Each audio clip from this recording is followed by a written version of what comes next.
comes into the pits, giving... So does Luke Dowding and Eric Grove, sorry to cut in. So does the 1 and 2 in the HVD, sorry, they come to pit. Sorry, I was just keeping on that battle because I thought there'd be an overtake. Interesting on Dowding, he fasted a 152.6, that's his fastest lap, last lap. Eric Grove responded with his fastest lap at 152.2. So they're literally going to be side by side in the pit lane right now. Now Dowding will stop first because he was in P2, and there it is. Grove gets in now. Now what it's going to be? It's going to be who takes the less fuel. Grove. Sorry to say, Grove was very close to not making his box. He definitely slammed the brakes to try and prevent himself from overextending, but he's doing well for himself as the SRC car behind. They are actually side by side. They actually are side by side. There was not enough track for them. Oh, sorry, Luke Dowding having to essentially let go to let Eric Grove by. There was not enough room getting out of the pit stop, or getting out of the pit stop. Let's just get a replay of how that unfolded. Looked to me like Grove had to go on the take off the pit lane limiter early. That's what it looked like to me. We'll look on the replay shortly if my assumptions were true. But he has now raced away to a 1 second lead on Dowding. So let's just watch. Oh yeah, he thought he didn't have enough room and he had to let go. But he's got the slipstream, so anything can happen. Anything can happen, including Rick John getting held up by 2 GCEs and an HPD. He gets around it, but that is Heinrich and Fontebala side by side right now in this battle. And apparently Heinrich had the bent door as well, so there has been some damage between the two of them. Or not together. Well, yeah, they haven't hit each other. No, they haven't hit each other, but there has been some issues. But Fontebala still trying to catch on to Heinrich, and that was the closest he's been. But again, with 24 minutes, just under 24 minutes left, is he just holding on? But this is bringing Saturino back in, I think. I think Saturino might be looking at trying to catch.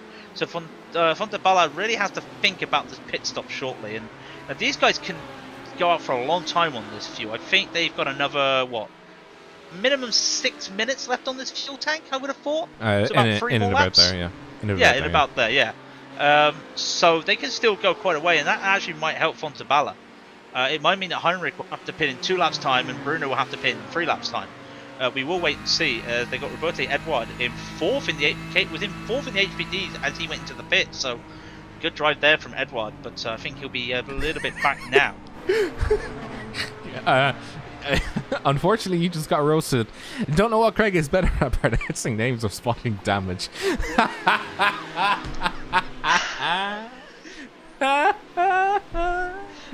By the way, if you'd like to join in with Radio on TV for commentary, you're looking for new commentators. Goodbye, I'll see you later. This is his resignation notice. Yeah, if you want to join our Discord as well, we appreciate it. Give us a join. If you're on YouTube or on Twitch, give us a follow and a subscribe. Hit the bell icon. Be aware of when we do streams. And yeah, thanks for all the support, guys. We appreciate it. We appreciate all of the jokes at our expense. I mean, because they're at our expense, We're just clowns. I could be self-deprecating. I can't even say that word. You can't even say the word. I can't even say the word. I could be like that.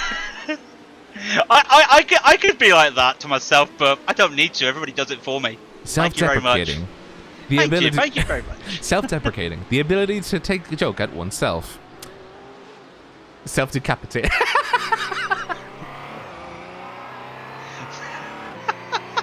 Yeah, self-decapitating. There we go. See you later, guys. I'm done. No, I'm not promoting that whatsoever. Back into seriousness. Marcus Deck has pitted, and he's come out quite a way back, actually. But, he's come out ahead of Josh Mills and of Sam Blackwood. 15 seconds ahead of, 15 seconds ahead of Josh Mills. So that just shows you the gap between the top 6 and the rest of the cars. Don't know how long you spent in the pits, you'll probably know as well, but we'll compare that when the others come into the pit. Oh, he has a bit of a slide coming out of turn 6 there, but does survive, and that really just shows that this Porsche is on a low downforce. That's what it says to me. I might be wrong, and I usually am wrong, but that's what it looks like to me. The Porsche probably is on a low downforce, unless Paddy says otherwise. Yakubu in the pits, by the way. So Yakubu and Nemefi are in the pits. Browning and Junk and Lion have not pitted yet. Josh Mills is quite a way back, so we won't know yet if he decides to pit, but it should not make a difference. Yakubu he blinks, just getting into his pit box now. Where is Marcus Deck? I think he's coming up. Yeah, he's coming up turn 13 into turn 14. We're wrong, by the way. It's high downforce, and I knew that, but I just wanted to make sure that you actually thought it was low downforce.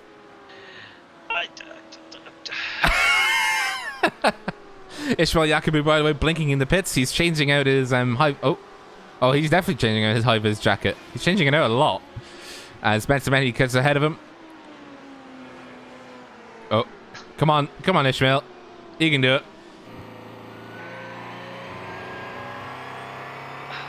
I can't believe I'm getting trolled this race. I mean, you gotta take the wins with the losses. Unfortunately, definitely. Unfortunately, we can't pronounce names or get setups right. So Fontabala has pitted before Heinrich, and that's interesting. He's now 12 seconds behind Ivalainen, who was in P8, so that'd be P7. We'll also be P6 now because that's Reno pitted as well, who was in 3. So they are the first of the pit stops for the GTEs. Does suggest to me he's trying it's not really an undercut when you don't take tyres in the sprint series, but you get the idea. He's basically just trying to get a bit of clean air and not be behind Heinrich, and it might work for him. But Heinrich currently just on his own, just letting a few cars by and not getting held up not holding cars or holding himself up at the corner. So might be an interesting move later in the race. We'll see when Heinrich comes in for the pits. Craig, can we get a weather update, as in track temperature update? It is still 37 Celsius, 98 Fahrenheit. We've only had a 2 Celsius drop since the start of the race. It's sim time 2:52. So the last time I gave you an update was at 2 o'clock sim time. So there is nothing. And apparently Browning had a speeding in the pit penalty. Oh no.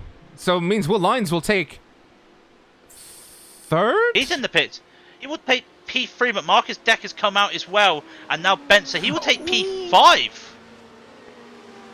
No, he'll take P4. Because this man... Yes, P4, yes, sorry.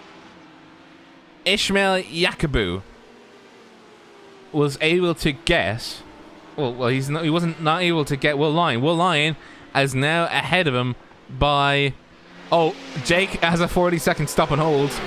The high-vis jacket didn't comply with the high-vis jacket rules and has to get a new high-vis jacket. Sorry to interrupt. Fontabala, Heinrich's been in the pit. He's just come out. Fontabala had to hit the brakes because Heinrich was just braking for the first corner. He gained time doing that early pit stop. Bruno did, but it's not a lot because he's actually still behind. They're bumper to bumper right now. They're going to go side by side down the straight, down to what the Americans call turn 4 because they use it for track vantage points and stuff for the marshals. Down into T5, they're still side by side. Who's going to take the turn first? It's going to be Heinrich. Patrick takes it first. Bruno, he does not get the slingshot. He's going to have to hold on. He almost had that. That was so close. He could have made the move into turn 1 if he wanted to, but Heinrich was there to defend. Heinrich had the inside line, so it would have ended in tears if he was ahead by another half a second. He probably would have had it, but with the distance that they were covering, I am sure that Patrick Heinrich had the position because he had the inside line going into turn 1. Bruno will probably have the ability to battle and do double deuce, which he actually looks like he might be looking like he's interested in doing. He's holding on much closer to the rear end of the car number 1 than he was at the start of the race. And well, I mean, there was only 15 minutes left, so for the GTEs, they're lapping at an average of about 2 minutes, 1.5. So by my reckoning, they have about I'm trying to do the math in my head. About I have 7 laps about 8 left. races. Yeah, 7-8 laps left. But it's just ticked over 16 minutes. It's 15:50 remaining. Fontaballa wants to make the move, but Heinrich makes that car wide, makes that Ford wide, well, wider than it is, because I've always realized, ever realized how wide those Fords are? They just stand out. I don't know what it is, but I do love the shape of the old Ford GTs. But Heinrich is making a bit of save there, and it looks like a slow exit or turn 3 there for Fontaballa. But he does keep onto the back. He does have the slipstream, and sooner or later he has to ask himself, when does he make this move? Will Heinrich make the defense? Yes, and in fact, Fontaballa, I think he's lifted off the accelerator there. Yeah, he lifted off there. I think that actually might be trying to force Heinrich into a mistake. He might be his strategy right now, is to let Heinrich make the mistake. Well, the mistake wouldn't be to lift up the accelerator, though. Usually you'd try and cut on the, or you try and place your car on the inside and fake it. Is your idea he's trying to see, like, yeah, I'm just here. You keep racing around. You keep trying to push as hard as you can. And then he'd make the mistake? Yeah, he's basically saying, you know what, you take the inside line. You keep putting yourself on the inside line, and you compromise your entry into the apex. Let's see what happens. Let's see what you do. I'm just going to sit back and just enjoy myself. It's going to be like that. There was an old PlayStation 2 game from the guys who made Ridge Racer. It was an arcade game. You had this bar above the like a health bar above the car in front of you, and the idea was you just stayed behind that car. Literally, the whole premise of this game was you stayed behind the back of this car, let that health bar drop all the way down to 0, and then the AI would make a mistake. That is what it feels like at the moment. Although not cheesy arcade game made for a PlayStation. So what you're saying is the Team Redline car is being driven by AI. No, I'm not saying that. But then again, Redline do have some alien drivers, so they might be computers. Let's be honest. Now, was it iRacing Evolution? I'm gonna have to find the name of that game now. Meanwhile, it's not the only battle in the GTE field. Emily Mayer versus Juan Antonio Hueso versus Kieran Shadwick for 5th, 6th, and 7th. And this battle still hasn't really stopped, has it? They've literally been... Well, it's more so that Emily has springboarded all the way from 15th to 5th. Back of the field, yeah. Yeah. So she went from not qualifying to, haha, suckers, I'm in 5th now. See ya. So is that the power of the is that the power of the Ford, or is that also, well, we're not saying Emily doesn't have an ability, but you see what I'm trying to say. Is it just a good driver, or is it also the assistance of the Ford? Because we see at the front of the field is 2 Fords and the rest are BMWs. So it does suggest that these 2 cars might be the strongest around here. But it looks like the Ford might be the stronger of the 2. Ford might be the stronger of the 2, but it might also be more difficult to drive of the 2. I mean, with the prevalence of the BMW M8 in this race, I would imagine that it's probably the easiest car to get up to speed quickly at this track. But the Ford might have some untapped potential, and that's what 1st and 2nd are definitely demonstrating. They are currently... 5 seconds. What's up? Oh, sorry. I was just looking at the speedo. It was saying that... it was saying that... Oh! Sorry, we've actually had a big accident here. Oh, I'm not going to pronounce that last name. The car 22. Ivalainen. Yeah. Yeah, I'm not going to even try. It's going to be a disaster. Sorry, he's having a collision with the car 38.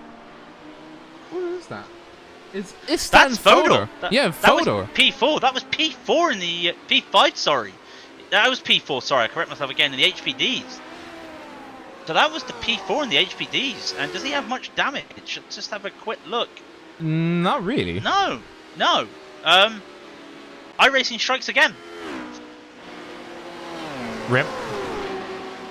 So Will Lyons has pitted. And he is still... Sorry, Josh Mills, Josh Mills has pitted. Jacobo has passed him. No, he hasn't pitted. My screen's saying he's not pitted. You might have to correct me. All of the cars that are still running have pitted at least once. Curse you, my system. So Browning is way back. Way back. What is the gap between Browning and Mills? 18 seconds. Yeah, 18 seconds. 18.5. Yeah, that just shows you he needs to get past. We just had a big accident going into turn 5. Ishmael Yakubu having to essentially press the panic button. Jesus. Sorry. Now to go across. Let's see a replay. Oh! Let's have a look. Seen it. Oh! What did Ishmael Yakubu see? Oh my God! He's gonna have to have a new set of pants after that. Well, I'm looking at the cockpit, and oof! He had to make a very, very late right-hand turn there. He thought he could get on the inside, and he could not. That was a close one. Yeah, I think he was he's very happy that he managed to avoid it, but he needs new pants after that. That involved 2 GTEs and an LMP2, but sorry, we've had another incident. That is, who is that? The car 35.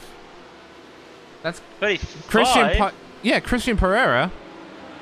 It's not looking good, his car. He's got a very damaged car. He's down in 5th position. Lenev is now in 4th. Sangali is in 3rd. And Robert Edouard is looking to the back of him. Oh no! He's touched Nemefi! Nemefi's got wing damage! He went for a late move on the GTE of Heiso beside him, going out to counter the corner. He broke way too late for it and had to hit the brakes heavy. Otherwise, he would have gone full speed into the back of Nemefi. As it was, he lightly tapped Nemefi, which apparently has bent his wing. As he spins, he gets hit on the side from Hueso, does Pereira. A GTE of Chadwick had to do an avoidance job, so Chadwick's lost a couple spots because of the avoidance she had to take. So she's now down into 8th position with Makiv right behind her now, 4 seconds behind. But Nemefi has damage. Oh my God, yes, the trees. Yes, I see damage on Nemefi's car.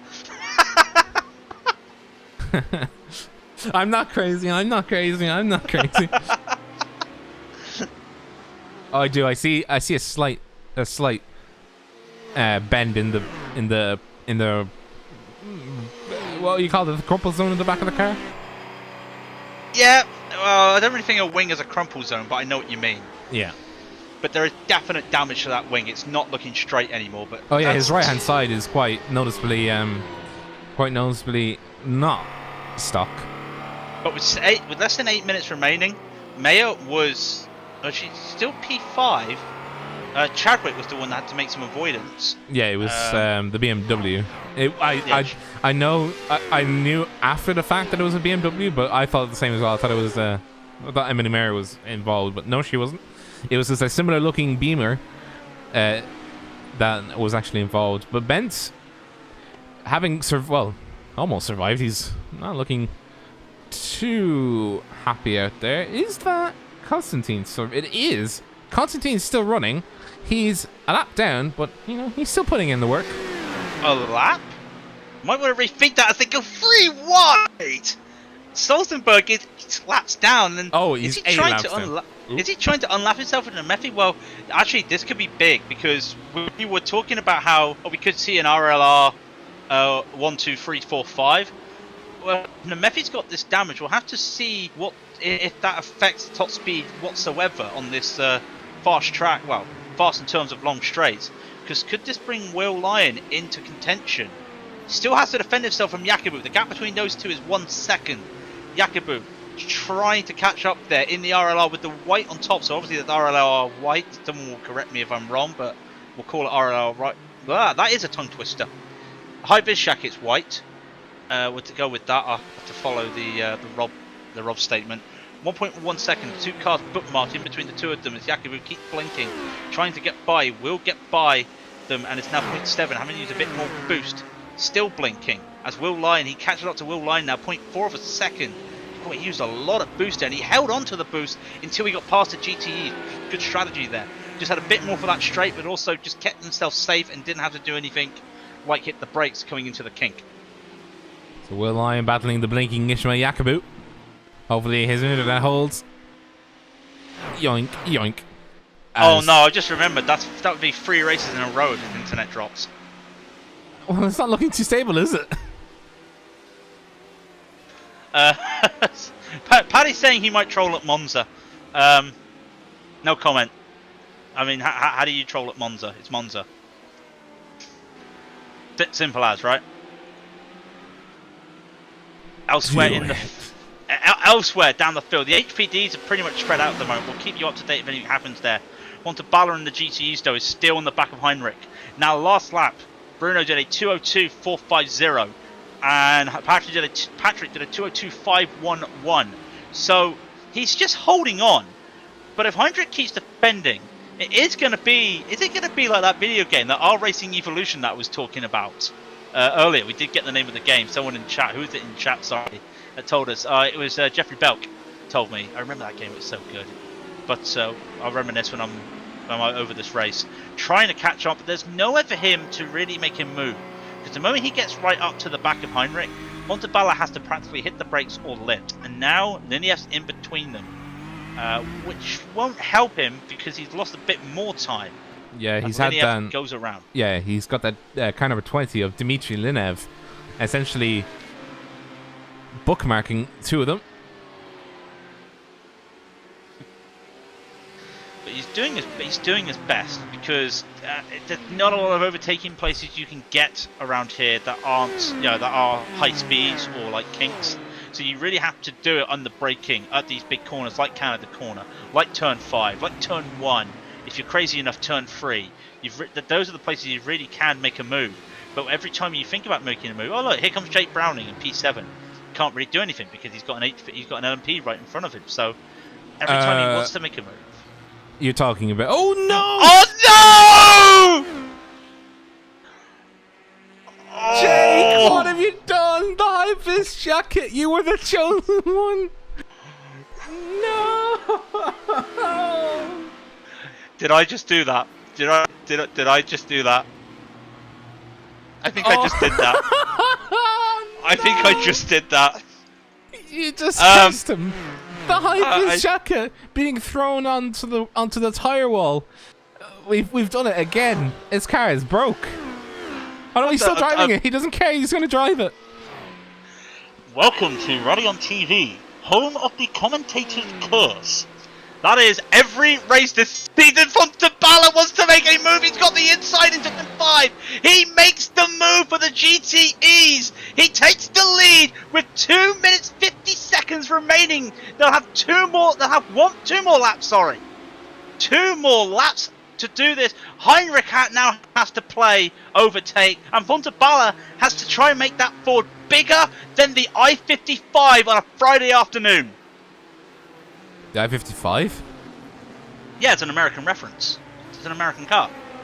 This is the UK and Ireland, damn it. We don't have the I-55. The M25 then, okay? How's that? These two have been battling since time immemorial, it seems like. Ever since the start of the race happened, they're just like, alright, let's tussle. Now, it's in first and second position, it's the car number 2 and car number 1 respectively. The team red line of Patrick Heinrich had been leading Bruno Fontalba around the track for 55 minutes. And now, in the dying lights of the race, Bruno Fontalba has made his move. As you can see, the HPDs are coming around him. It is Francisco Javier Gonzalez too, battling Robert Edward as they come up through, and they're keeping glued to their cars. As we can see, we're glued to the battle for the lead for the GTEs. Let's see what happens as they come down into turn 1. I think this will be their second last lap, I think. Second to last lap, but we'll see, because Rick Junkett, I think, he's coming up to turn 13. When he comes around turn 14, he will come up straight to see the white flag. Sorry, just to cut across. Bruno Fontalba having a very bad exit out of turn 3. They're side by side going down the Morian sweep. And the car number 1 takes back the lead. Patrick Heinrich just having a lot more speed because of the fact that Bruno just had a mistake touching the runoff area a bit too much. And now Bruno has to start all over again. He's sliding coming out of turn 5 on the embankment. Turn 6, still tucking in behind each other. Then into turn 7, into the hurry downs. And they have two LMP2s behind them, looking to see what they can do and see if they can get past. I'm thinking that Bruno Fontalba just wants them to stick behind. Just stick behind. Stick behind. Don't come up this way. I don't want you near me. Go away. Well, Rob, I'm going to surprise you right now as these two are battling in the kink. In the carousel, sorry. Rick Junk is coming down the kettle, the hurried downs, sorry. I always call the kettle for some reason. The hurried downs. He is on the white flag. If he gets up to these two, that will be it. Heinrich has to hold on to this. I don't think they will see that. I don't think they'll get overtaken. So they will get another go on this track. Where is Eric Grove, by the way? Will we see the HPDs? Yes, the HPDs are starting their last lap as well. So we will see the winner, Eric Junk. He's coming down at the kettle bottoms. He will see the victory. We're going to keep an eye on this battle for the GTEs. They're about to start their last lap. The gap is 0.4 of a second. Also behind, Antonio Heso had a chance to take Emily Meyer for P5. Does not make it, so we'll keep on to this battle. Fontalba and Heinrich as Rick Junk coming around turn 14. That is how close they were. They were 14 seconds away from being lapped and not having this last lap. Rick Junk will cross the finish line and take victory in the ILMS round 10 at Road America. The high vis. Sorry, go ahead. I was about to say the high vis jacket taking the W. So we'll get back to them in a second and how well they did for their first outing as a new team. But I'm trying to clear the hiccups as we get back to Patrick Heinrich battling Bruno Fontalba. Bruno Fontalba looking on the inside of Patrick Heinrich. He will need to make the move very quickly. He has only 2 main places where he can make it. The turn he's gone off the grass though. He's hit the grass though coming out of turn 4 and loses a bit of time. Sorry to interrupt. This is every little bit. You're just analysing every little move right now. It needs to be perfect. And the gap is 0.5. And he's only going to get really 3 chances of making a move. And it's going to be at Canada Corner. It's going to be a dangerous dive at the Bill Mitchell bend. It's going to be a move at turn 14. And if he has to, he will play the slipstream battle going up the straight. But the gap is extending to 0.7 of a second as they come around the carousel. Bruno is not able to make it. Fontalba is not able to close this gap. Heinrich might have this. Coming through the kink on towards Kettle Bottoms, he might indeed. It's only 0.5 of a second now, separating the two of them. Fontalba needs to make this happen. He needs to make this happen here or at turn 14. If Heinrich has a mistake coming through turn 13, he might have a chance, but it'll be a straight line speed then once they come out of 14. He needs to make this perfect. I don't think he has. He hasn't. No. Heinrich will take the W from the Red Face Racing car number 2 of Bruno Fontalba. That was a very good race by the two of them. But, of course, we need to... Oh, well, they're getting in parade formation, it seems. I think there is a parade formation. Also, on that last lap, Marcus went purple with a 144.2. So he takes the fastest lap. Not that it matters for anything. Yeah. Josh Mills, come on, Josh, don't ruin this, Josh. Don't ruin, Josh. Come on, Josh. Now, don't do this. Let them have their moment. Uh-oh. Oh no, they're Josh. He's slowing down. He's slowing down. He's slow. Okay, we can. But he's gonna ruin a photo opportunity, isn't it? I think he's just going by right. No, he basically wants to be. He wants a high vis jacket. He wants he wants a high vis jacket. He just. No! Come on! Don't bully Rick. He just came back. It's his first broadcast race back after a month or so. Don't be mean. Yeah, they are coming for a possession, by the way. The top 4. It's a shame they couldn't get the 1, 2, 3, 4, 5, but they do get the 1, 2, 3, and 4. They locked out the podium and they got P4. A great show in their debut broadcast race, and Benz has just decided to park it. No, he can't be bothered. So the possession's going to be Rick and Marcus. SMH, you know, SMH. But Rick Junk takes the win for the LMP1s and for the high-vis jackets. Marcus Deck will take P2, surprisingly enough, after having a bit of a bad luck at the start. Or, well, not at the start, but he was having a bit of a bad luck. He wasn't able to keep up with the big boys. Ben Samehi comes in 3rd position, having a nice... Well, I think he had a quiet race, apart from the incident where he got touched in the rear by the HPD, who outpaced himself. Ishmael Yakubu coming home in 4th position. Josh Mills and Will Lyon, the only 2 in the top 6 that are not high-vis jackets. It is a 5th position for Josh Mills and a 6th position for Will Lyon. In 7th position is Jake Browning after overextending himself in the pits. He decided that he needed to have a sit down and, you know, rethink himself. And then Sam Blackwood finished a lap down. We're going to the HPDs. It is Dowding winning. Wait, what? Dowding won. Grove didn't. Grove was not... What? Okay, well... Anyways, the car number 33, Dowding, after being led by Grove for the majority of the race, takes the win. Grove coming in 2nd position. Sangali coming home in 3rd, a very respectable race by him, as well as Lenev, also another very respectable race. Robert Edward coming from the back of the grid up into 5th, with Moldenhauer coming in 6th position. Lorraine having a few issues on track. Fodor as well having a few issues, the 2 of them finishing in 7th and 8th respectively. Pariah and Gonzalez. Oh, my boy Gonzalez. Look what I've done to my boy.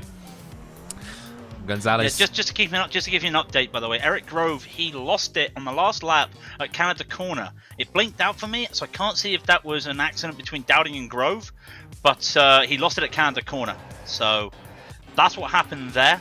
I'll take over the GCEs if you want, because I love butchering names. Patrick Heinrich took the win for the GCEs in a fantastic battle with Bruno Fontalba in P2. Fabio Saturnino takes P3 and Tobias Martinez takes 4th. Emily Mayer makes 10 places up and finishes P5 with one Antonio Hueso in P6. Tom Hooper takes P7. Kieran Chadwick goes to 8th.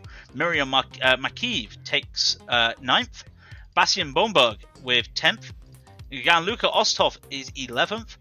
Aurelien Vercher was 12th. Then we've got Andrea Gatsche in the HPDs, who finished a few laps down, and Konstantin Stolzenberg in the LMP1s. Then we go to Ville Ivalainen, who finished P13 for the GCEs. Ron Hamalainen, who finished 14th. PJ Clayson did not finish the race in the LMP1s there. He was 10th for the LMP1s. Mikel Lamoret was 15th.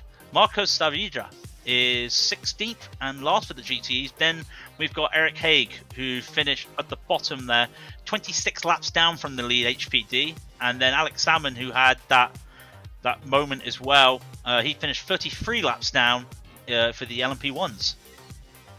Yeah, it's unfortunate the way that the race ended for Alex Salmon. He lost control chasing the pack when it was starting to split away. And yeah, that car just it did not look good, and then he just went, nope, I'm not having any more of this. Now, your driver of the day, your nomination. It's going to be Emily Mayer, let's be honest. I mean, I could give it to somebody else, but not to qualify, start at the back of the field, get a top 5. Now, top 5, people do like that for internet points in iRacing, because it does show you, it does track your top 5s on the website.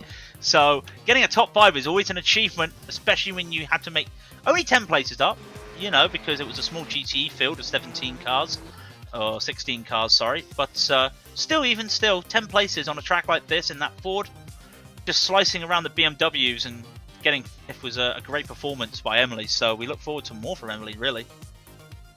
Yeah, absolutely. I said it again. I keep saying it.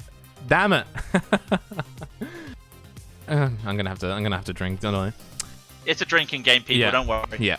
Anyways, I would agree with you there. Driver of the day for me personally was Emily Mayer, starting from 15th position, finishing 5th. A very strong performance by her. So congratulations for getting driver of the day in round 10. By the way, again, a shout out to the high vis jackets. 1, 2, 3, 4. The top 4 locked out buy the high-vis jackets.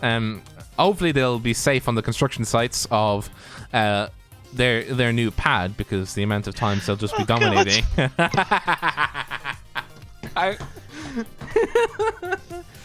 They're gonna kill me for how many times I called them the high-vis jackets. I'm just picturing Rick, Jonk, and Marcus Deck just there on a work site. Ben Stameffi turning up in one and Yakubu. I just imagine Yakubu as a footballer, Israel Yakubu, turning up to a construction site with a high-vis jacket on. That's all I can picture at the moment. What have you done to me, Rob? If we could paint an analogy of the high-vis jackets, right? So Rick Jonk would be the head mason, right? Are we doing this really? Yeah. Hang on. Marcus Deck would be the architect. Ben Stameffi would be the intern, and Ishmael Yakubu would be the lazy worker. Oh God. Okay. Right. Shall we wrap this up before we dug ourselves into bigger holes? Yeah. I'm sorry. Right. No, wait, I have one more. Jay No! be the person who would always be late. Oh no! No. Okay. Before we get murdered, let's end it. Okay, so Craig, what do you usually say at the end of a stream? Well, I say thank you very much, everybody. I know people are now whittling down, but thank you very much, everybody, for watching the stream once again. If you're on Twitch, hit that follow button. Hit that follow button, hit that bell if you want to. On YouTube, hit the subscribe button and give us a like for YouTube algorithms and all that stuff. Underneath the channels is the link to our Discord channel. Feel free to join us. Also, a link down there to trackcams22.com, who kindly gave us these fantastic cameras that Rob always uses every week. If you do like us, we'll be back Sunday, as I always say. Hashtag make GT1 great again, the Fanatec GT1 challenge or series that will be here on Sunday. Elsewhere, we will be back Wednesday for some GT3 action, the RSR World Series. But of course, we'll be back next week for iLMS. And if you're doing iLMS this weekend, good luck to everybody, and we hope to see the high-vis jackets out there on the track. I'm gonna have to do some updates, because I still have the old PCS car on the website. I'm gonna have to do some more updates. But anyways, thank you very much, guys, for tuning in. If you like what we do, give us a subscribe on YouTube or follow us on Twitch. Radion TV on Twitch and Radion TV on YouTube. If you want to give us a follow or come on our Discord, you can do so. Links in the bottom of both of the descriptions. Until next week, take care and enjoy yourselves, guys, and have a great weekend.